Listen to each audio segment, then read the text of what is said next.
Hello. The episode you're about to listen to is part of a multi-part series introducing an overview of Japanese history. This is a repeat of one of the original projects the History of Japan podcast was built on, and is intended to serve as an update and supplement to these original works. After 10 years, my hope is to return to this approach and to do it a little bit better given the skills that I have improved in the intervening years. If you haven't been doing so already, you should listen to these episodes sequentially, starting with episode 501. Without any further ado, enjoy the episode.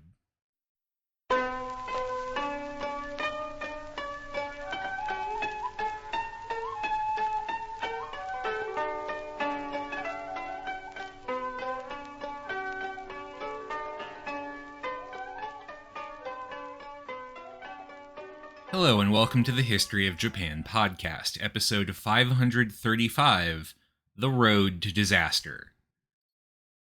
In the last 80-odd years, a lot of ink has been spilled trying to explain why Japan ended up at war with, well, basically all of its neighbors.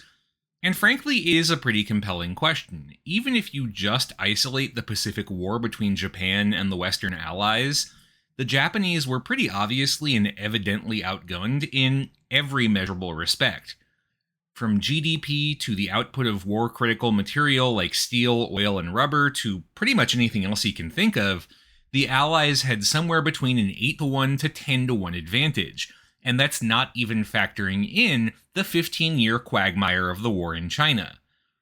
So why do something that was so obviously, to put it indelicately, stupid? Well, as I've said, a lot of time and energy has been put into this very question, which is of course deceptively simple. The reality is more complicated than my simplistic phrasing would indicate. And to be clear, my hope is to give you here a general idea over the next 30-odd minutes of why Japan joined World War II on the Axis side.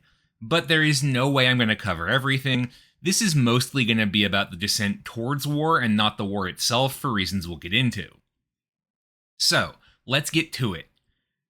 Probably the single most important factor in terms of the plunge to war is the collapse of the civilian government over the course of the early 1930s. Last week we covered the tentative, but very real, rise of a civilian political party-led government in Japan, but that rise was always predicated on a very delicate balance of power that could not, in the end, stand up to a series of powerful shocks. The first of these shocks was, of course, the Great Depression, which ripped through the international economy starting in the fall of 1929. The Depression was, to put it lightly, bad for everyone, but it hit Japan, a resource-poor economy with a smaller empire than Britain or France that was highly dependent on international trade, particularly hard. Agricultural exports like rice and silk plummeted in value. From 1926 to 1931, average rural income declined as a result by a staggering 67% and only bounced back by about 11% over that low by 1934. In terms of industry, the effects of the Depression were compounded by a decision by the civilian government, at the time dominated by the more liberal Minseito, or People's Government Party, to reimpose the gold standard in the winter of 1930. Now, I'm not going to get too into this, but Japan had left the gold standard in 1916 to help finance its industries during World War I. The problem with pegging a currency like the yen to the value of gold is that you limit the size of your economy based on the amount of gold held in reserve by the government issuing the currency. This was not great for a wartime Japan with limited gold reserves, but a chance to hugely grow its economy by selling supplies to the World War I allies. However, even after leaving the gold standard in the 20s, it remained popular as an idea for ensuring the value of the yen, and so the Minseito caved into pressure to revert the change and go back into the gold standard. Unfortunately, that reversion also threw consumer prices into turmoil at a time when the economy wasn't doing great in general. However, Minseito leaders were worried that not following through on reversion to the gold standard would hurt the exchange rate for the yen and thus be damaging to national pride, but this was definitely a case of the cure being worse than the disease. And that matters a lot because, as we covered last week, the political parties of the 1920s were generally perceived as supporting the interests of the wealthy and middle class. And this whole bit of chicanery around the gold standard and a general failure to provide solutions to the issues of the Depression didn't really help with that image. And so popular faith in the political parties began to collapse. Party leaders, who had once needed mostly to appeal to people of the same social class as themselves, which is to say the middle and upper middle classes, found themselves unable to connect with the urban masses who now had the right to vote. Among those masses, the notion that the Minseito or Seiyukai represented genuine bastions of popular rights and democracy became a hard sell. Instead, they were viewed as champions of the interests of the wealthy. To quote one of the great scholars of modern Japanese history, Marius Jansen, quote, "The original political party leaders had been popular, but popular with their peers. They had less in common with the new urban crowd, and that crowd had its doubts about them as well." These doubts, in turn, allowed the power of the parties to be challenged by other parts of the government that wanted control of the state themselves, most notably the military. It has long been argued that one of the core flaws of the Meiji Constitution was the sheer amount of independence given to the Army and Navy. The two service branches did not have any sort of joint command structure, and each reported independently only to the Emperor. Since the Emperor didn't actually set military policy in any direct way, in reality the Army and Navy each really called their own shots. Both service branches, and particularly the Army, also suffered from a command staff with, to put it mildly, a contempt for civilians and a rather weighty self-image. Both service branches tended to view themselves as upholders of traditional virtue and, most notably, an ethos of self-sacrifice derived from the samurai of old, in a modern world which had lost sight of such things. Young officers, especially those in the Army, also tended to be from poorer and more rural backgrounds. Wealthier families tended to prefer the Navy, which had higher educational requirements for officers, and which by its very nature required a degree of cosmopolitanism from officers serving around the world. This meant that a lot of Army officers were from the places hit worst by the Depression, and that didn't really make them very fond of the civilian leadership. Younger officers tended to dislike the political parties because in the 20s, those parties were also active participants in the system of international treaties set up by liberal powers like the UK and United States to try and avoid arms races and future massive wars.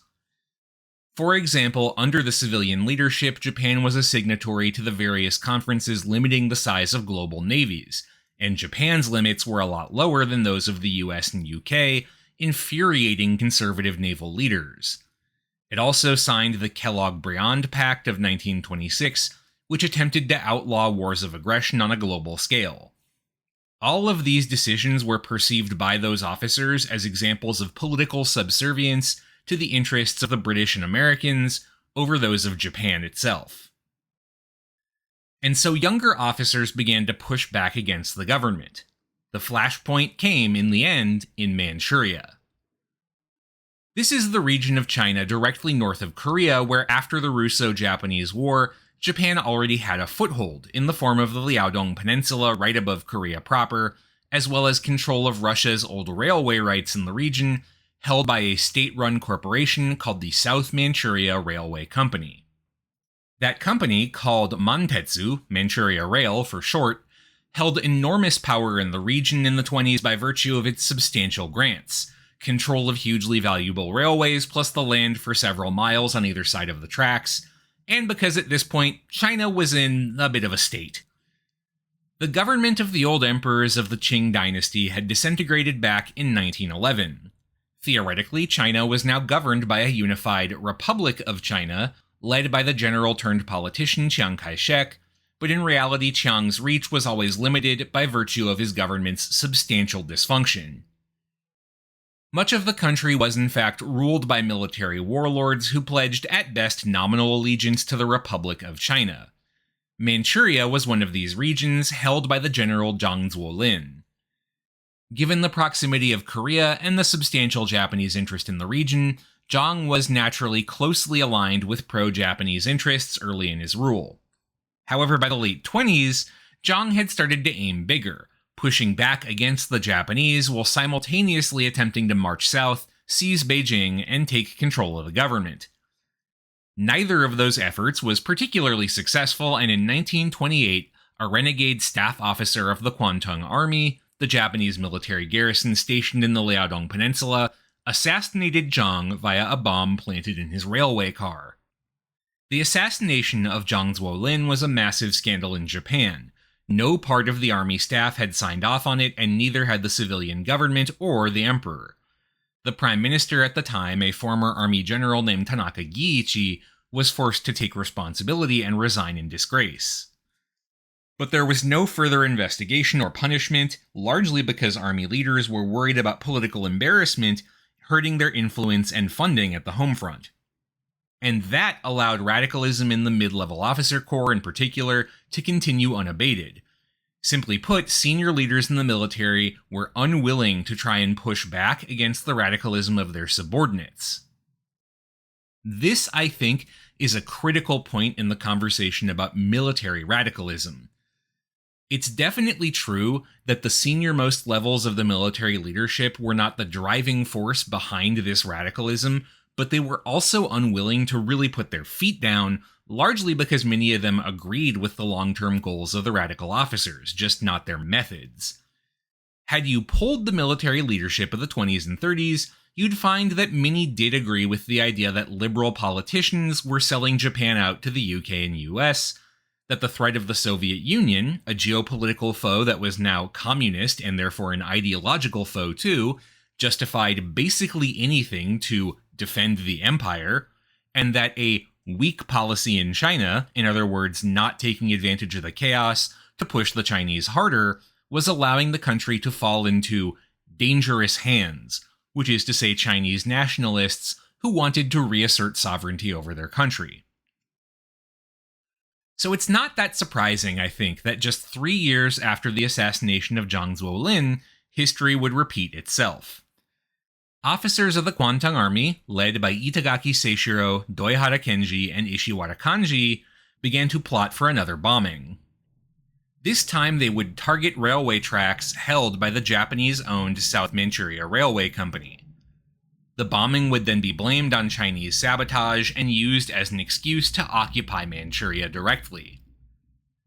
These officers already had a checkered reputation. Itagaki and Ishiwara had actually been sent to the Kwantung Army largely because of their involvement in an attempted coup in 1929, which had failed because the army leadership at the time hadn't supported it. By the autumn of 1931, they had begun to hatch their new plan, and word had leaked back to Tokyo, where elements of the army leadership did try to stop it. However, their plan, dispatch General Tatekawa Yoshitsugu to meet with the Kwantung Army commander, General Honjo Shigeru, and reiterate that an invasion of Manchuria was off the table in all circumstances, failed. The plotters were warned by sympathetic members of the army leadership that General Tatekawa was coming, and set up a very alcohol-soaked reception for him the day he arrived at the Kwantung Army fortress on the Liaodong Peninsula, September 18, 1931. While Tatekawa was wined and dined planning to report to General Honjo the very next day, the plotters went ahead and preempted him by carrying out their plan. The bomb went off, the members of the plot began to circulate rumors that Chinese saboteurs were behind it, and General Honjo, though he was not a member of the inner cabal, had stated to his officers his support for a firmer hand in Manchuria, and thus unsurprisingly didn't hesitate to order his troops in. What became known as the Manchurian Incident served as a pretext for a Japanese occupation and invasion of Manchuria. The warlord government of Zhang Zuolin's son and successor, Zhang Shuiliang, collapsed with minimal resistance, and the Kwantung Army, without any orders from Tokyo, seized control of the whole region. Before long, it had set up its own puppet government in Manchuria, ostensibly under the control of the local ethnic minority, the Manchu, but practically, of course, a Japan-aligned puppet state. Back home, the civilian government reacted with dismay, to put it mildly, but attempts to rein in the military were not at all successful.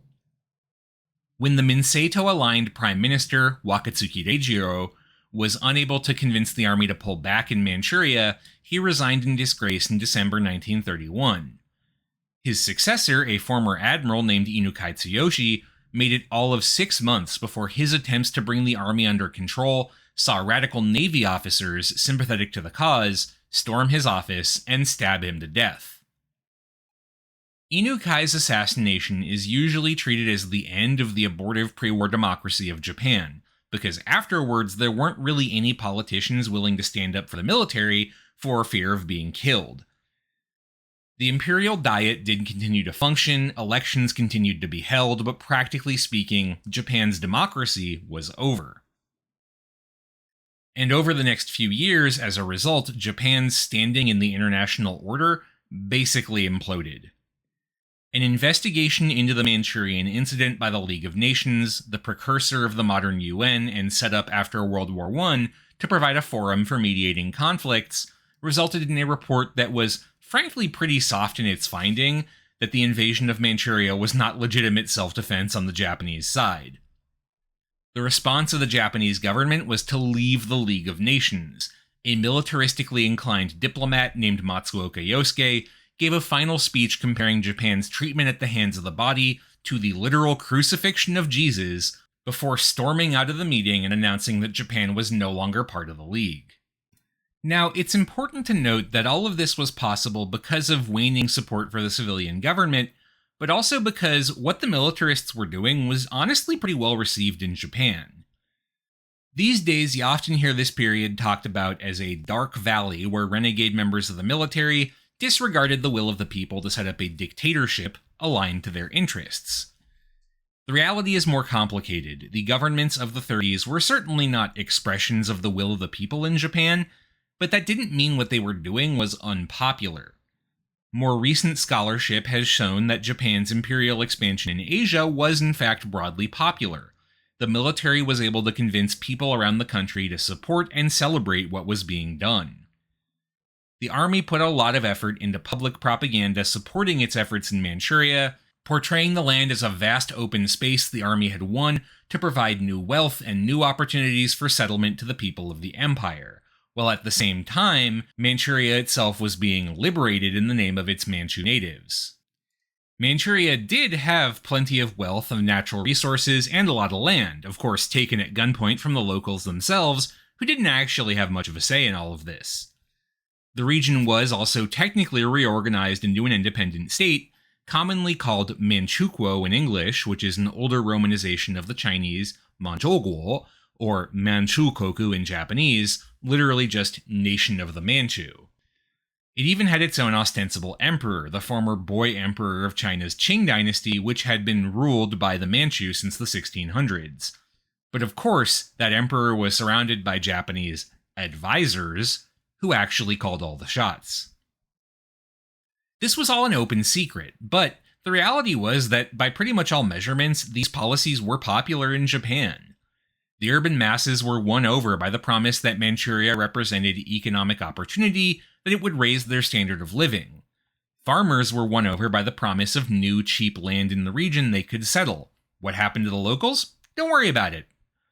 And honestly, generally speaking, military victories tend to be popular.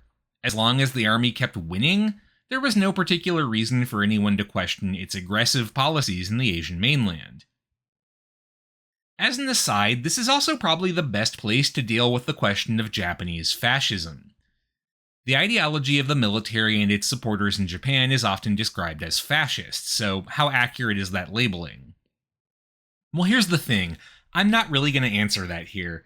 It's a question that's very wrapped up in discussions of how one would even define fascism as an ideology, which is really challenging because, unlike, say, Marxism, fascism as a worldview is not very academic, and indeed fascists tend to reject intellectual analysis in general. The way I always describe it to my students is that fascism is less of an ideology and more of an emotional state, a desire for belonging and power that then grafts ideology onto itself. And that makes a textbook definition of fascism, which we could then map onto the worldview of Japan's militarists, challenging to develop. It is definitely clear that some members of the army and navy were heavily influenced by Japanese thinkers, who were in turn inspired by Europe's fascist movements. The most notable of these thinkers is Kita Ikki, who, much like Benito Mussolini in Italy, started off as a socialist before undergoing a conversion, so to speak, to the extreme right. In Kita's case, his conversion was the result of time spent in China during the early years of the Republic, which convinced him of the need for a revolutionary empire led by Japan, which could seize power in Asia and direct the energies of the continent towards ejecting the Western powers from the region.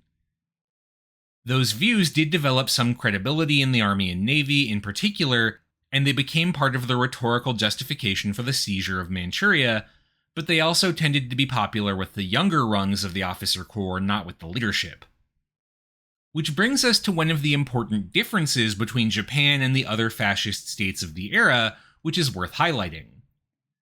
The rise of fascist movements in other parts of the world was usually marked by some sort of revolutionary break with the past, like the March on Rome for Mussolini, or Hitler's rise to the Chancellorship followed by the Reichstag fire and the Enabling Act in Germany, or the Civil War or the overthrow of the Republic for Franco in Spain. This never happened in Japan. The one attempt at a revolutionary break came on February 26, 1936, when a group of young army officers influenced by Kita's views attempted to launch a coup d'etat in Tokyo. Their goal was to remove advisors around the emperor who they believed were either still loyal to party politics or pro-Western, or supporters of big business over the needs of the state. However, the coup was not successful. It never spread beyond a few units of the army, totaling about 1,500 men. Its ringleaders were rounded up, tried, and shot, including, by the way, Kita Ikki, who right to the end denied any involvement in the plot itself. The so-called 226 incident was the closest Japan ever came to a fascist takeover, a break with the past, in the manner of the European right, and it ended in failure. But that failure is also not the end of the story of Japanese fascism, for reasons we'll get into in a sec. But first, by the mid-30s, you now have this weird arrangement of power in Japan. At the end of the last episode, I described Imperial Japan as a sort of complicated web of political power. In the early years, the Meiji oligarchs had been at the center of the web, then in the early 20th century they were displaced by the political parties. Well, now the parties have pretty clearly been displaced, but who's at the center of the web? The reality, and I think this is the most important thing to understand about Japan in the 30s and 40s, is that nobody really was. The military, of course, had a lot of influence, but the army and navy remained hopelessly divided and mistrustful of each other, and at any rate were constantly at odds over the budget, which both claimed to need the lion's share of, the army to secure the continent, and the navy to bolster the fleet to match Britain and the United States. Members of the state bureaucracy, especially the economic bureaucracy, wielded a great deal of influence too, but outside of those fields, had very little control over the military, for example. Day to day, the actual practice of politics became this sort of weird compromise government, where backdoor meetings and conferences held in the presence of the emperor became venues for hashing out decision-making among all these interest groups, but nobody actually had the authority to oversee national policy, except the emperor himself, who again, by convention, didn't actually do that. There's really no better example of this bungled approach to politics than the advent of the wider China War in 1937. This was a war that, frankly, Japan stumbled into pretty much by accident. In the aftermath of the invasion of Manchuria, the Imperial Army had marched a good distance toward Beijing to secure its new territories, which in turn had been necessary to secure Korea, which had been necessary to secure Japan itself, the rhetoric of security becoming this justification for endless expansion. Naturally, the presence of Japanese forces right outside Beijing led to some tension with the locals, and on July 7, 1937, tensions between the Japanese troops and the Republic of China forces sent to match them boiled over. The dividing line between the two was the Yongding River, bridged by the Lugo Bridge, often called the Marco Polo Bridge in English, as it appears in Polo's account of his time in China. On the night of the 7th, one of the Japanese soldiers stationed at the bridge went missing. It turned out because he had a stomach ailment and needed to essentially just poop his brains out. Japanese commanders on the scene, though, were convinced the Chinese had kidnapped him and demanded to be let onto the Chinese side of the river to look for him. The Chinese naturally were not having this, and even when the soldier returned to his post, well, now it's beside the point. The Japanese commanders on the scene had been denied what they wanted. That couldn't stand. They'd already ordered an attack on the Chinese. The assumption among the army leadership was that this didn't really matter because for the past 40 years, ever since the Sino-Japanese War, every time Japan and China had clashed, Japan had won handily, and before long, the Chinese had backed down and come to the negotiating table. Surely this time would be the same, but it wasn't. This time the Chinese wouldn't back down. Even when Chinese forces were defeated and had to retreat from Beijing, even when the army and navy coordinated to invade the key port of Shanghai, even when the capital of the Republic at Nanjing fell by the end of the year, the Republic of China government refused to cave in, instead retreating into China's vast interior to continue the fight. Even in the face of absolutely horrific atrocities committed by the Imperial Army, most notably the 6-week slaughter unleashed at Nanjing, the Chinese would not give up. You see, the Japanese military had vastly underestimated the growth of Chinese nationalism. As a result, Chinese leaders were far more willing to stand and fight than they previously had been, and now the Japanese military leadership had backed themselves into a war they didn't actually have a plan for how to win. That the war was actually unwinnable, frankly became pretty clear by the middle of 1938. China was simply too big to fully occupy, particularly because the Imperial Japanese Army hadn't invested in mechanized and motorized divisions, which could cross the vast distances of the Chinese interior comparatively quickly. In the spring of 1938, advancing Japanese forces suffered their first defeat at Taiyuan along the Grand Canal, proof they were not invincible and that the Chinese could mount an effective resistance. To be fair, Chinese forces were generally disorganized and poorly equipped, and were not going to drive the Japanese from Shanghai, Beijing, or anywhere else anytime soon. But the Japanese similarly didn't really have a good shot of driving all the way to Chongqing in the mountainous interior of Sichuan, where Chiang Kai-shek and his government had relocated. And yet admitting that victory wasn't actually possible was never seriously considered. Army leaders kept promising an absolute and final victory over China, and they weren't going to publicly humiliate themselves and hand a bunch of ammunition to the Navy in the war over the budget, more importantly, by admitting that they had been wrong. And nobody else was really responsible for overseeing the army and forcing them to admit they'd overplayed their hand. Unable to agree on a plan to actually resolve the conflict, government leaders resorted to hoping to bluster their way through.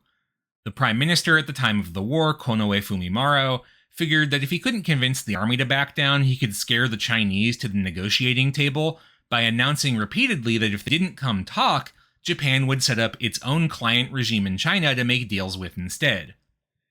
This didn't convince Chiang Kai-shek to back down, and so Konoe was then forced to follow through on his threat, stopping all peace negotiations and setting up a pro-Japanese government in Nanjing to deal with instead, which didn't really work at all because nobody took that Japanese government seriously as an actual representative of the Chinese people. The China War became, simply put, a horrendous quagmire. The only way to end it would have been a negotiated peace, but that wasn't on the table anymore. And here's where things get interesting because as the China War continued, the government in Tokyo was forced to embrace increasingly drastic measures of pursuing it, expanding the draft, instituting new economic controls to direct resources toward the conflict, that sort of thing. Those kinds of sacrifices are never politically popular. People like to win wars, but they don't want to have to pay for them in lives or in money. To rally support for the cause, the government thus began to direct a lot of energy into propaganda efforts, as well as laws and policies intended to centralize control of the country. Where'd they get that idea? Well, from Kita Iki and his fellow Japanese fascists who they'd had shot a few years earlier.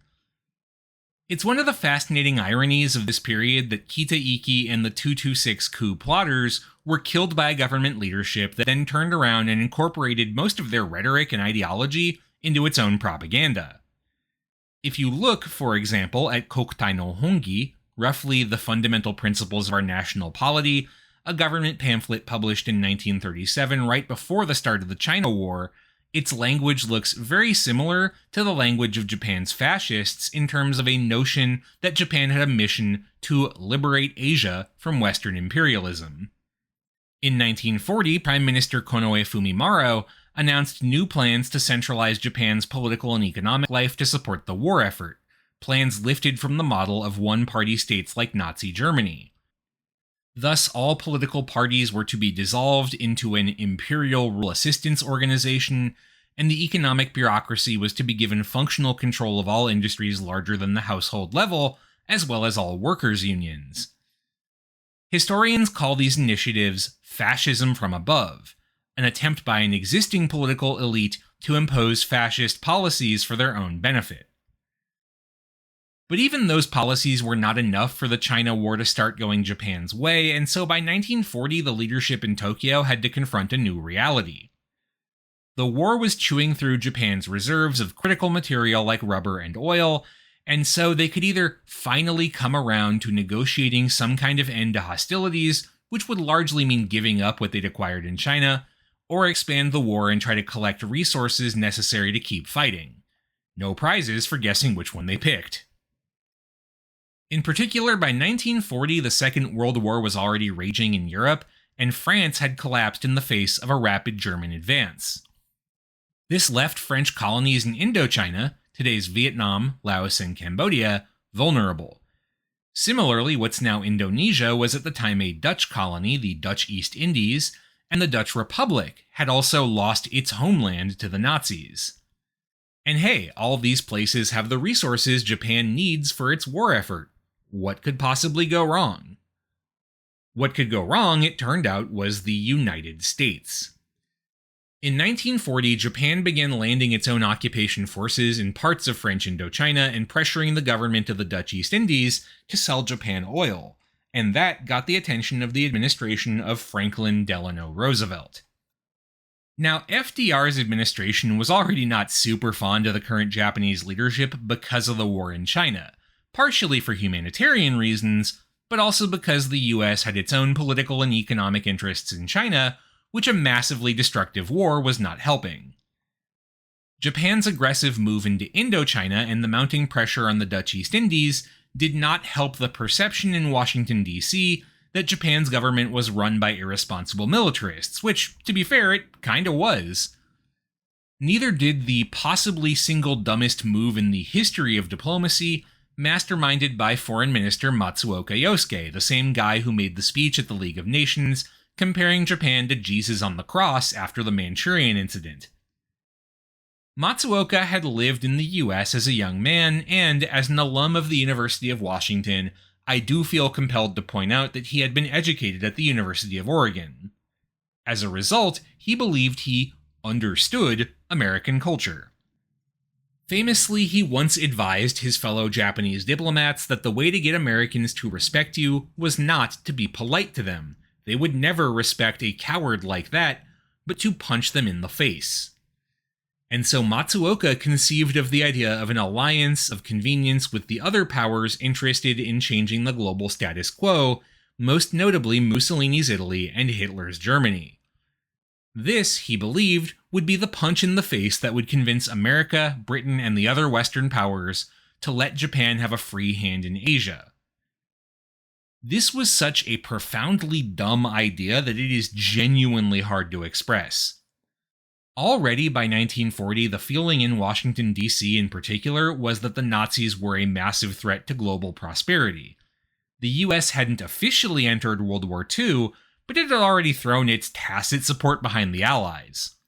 Japan's war in China, though concerning, was viewed as a secondary issue behind the Nazis. Now it was not secondary. After the signing of the so-called Tripartite Pact between Italy, Japan, and Germany in September 1940, Japan was openly tied to a regime viewed in Washington as fundamentally hostile to just peace itself. There were in fact people in Tokyo, most notably some members of the foreign ministry and the emperor's privy council, who expressed exactly this reservation about the alliance. But Matsuoka controlled the foreign ministry and wanted it, and the army backed him up on the issue. And in the tangled web of government, with no one really at the center, no one could really get anything done without compromising and agreeing to the treaty. In the aftermath of the Tripartite Pact, American leaders began to take a harder line with Japan, pushing for the withdrawal of Japanese troops from Indochina and a negotiated peace in China, and placing growing sanctions on Japan when Tokyo refused to go along. The most devastating of these sanctions was an embargo on the sale of oil starting on August 1, 1941, because before the discovery of oil fields in the Middle East, the United States was Japan's chief supplier, and without oil, both the war machine and the economy of the empire would come to a halt. Once again, the leadership was faced with a choice: give in to America's demands to restart the flow of oil, or take an extreme gamble by trying to seize control of the nearest oil fields. Those were in the Dutch East Indies, and since the Dutch were part of the Allies fighting Germany, attacking them meant war with the UK, probably also with the United States as well. One of these options was the intelligent, rational one to take, the other was the one that actually got made. We all know which one was which. Probably the single most darkly absurd aspect of all of this was that nobody in the halls of power in Tokyo went into the war with a high expectation that they would win, but nobody was willing to take a political risk to stop the war. It was an open secret among the naval leadership, including the admiral of the combined fleet Yamamoto Isoroku, who actually drafted the attack plan on Pearl Harbor, that victory was unlikely. America just had too much industrial capacity and too big of a fleet to really take down in one go. But admitting this would mean giving up a huge advantage in the fight over the budget with the army, because why bother funding the Navy at all if its leaders admitted they couldn't beat the United States, the only other real sea power in the Pacific? By this time, Prime Minister Konoe had resigned. He was from an old aristocratic family with long ties to the imperial family, actually descended from the old Fujiwara clan, and was worried about tying the emperor too closely to a new war. His replacement was a bookish general named Tojo Hideki, whose resigned response to this whole mess was, "Sometimes you have to jump off the veranda of Kiyomizu." That's a reference to an old legend that jumping off the veranda of Kyoto's Kiyomizu-dera and surviving would grant you good luck, assuming you didn't die horribly, which was the much more likely outcome. I've always been fond, when talking about this period, of a quote from Eri Hata's excellent book Japan 1941, one of the best academic studies of the era. Quote, "From April to December 1941, the Japanese leadership made a series of decisions that many at first failed to recognize as constituting a doomed path towards war, but with each step room for maneuver was lost. The unwinnable war with the West was never an absolute inevitability, however. Despite the risk of losing all that had been achieved since Meiji, the leaders ultimately succumbed to a destructive and self-destructive course in the name of maximizing Japan's chance for survival and self-preservation in the short term, and, more ambitiously, building an Asia for Asians under Japan's leadership in the long term. Neither the short-term nor the long-term goals were ever realizable because the planning for them was not realistic. Japan approached the war as a gambler would, taking comfort in the likelihood of initial advantages, while deluding itself that it would be able to take the money and run, though running was never an option in this game. I've always really liked the gambling metaphor in particular. The odds of victory by trying to replicate the strategy of the Russo-Japanese war against the US, land a single devastating blow before the other side can mobilize, was vanishingly small. But the leadership was not really interested in reading those odds, in large part because there was nobody actually leading. Everyone was just concerned with their own narrow self-interest over the budget, or control of foreign policy, or whatever. And so, without anybody actually driving the bus, that leadership blundered into a war they couldn't win. That's all for this week. Thank you very much for listening. This show is a part of the Facing Backward podcast network. You can find out more about this show and our other shows at facingbackward.com, and you can support the network at patreon.com/facingbackward.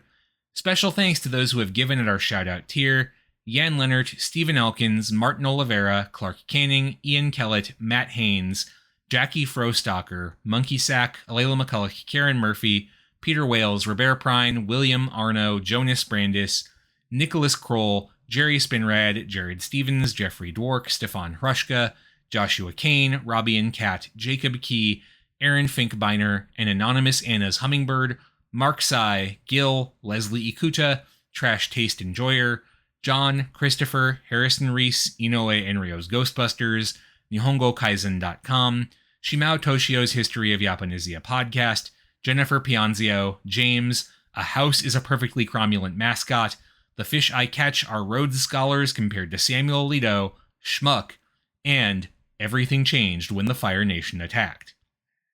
Thanks again for listening, and I'll see you next time for Defeat and Occupation.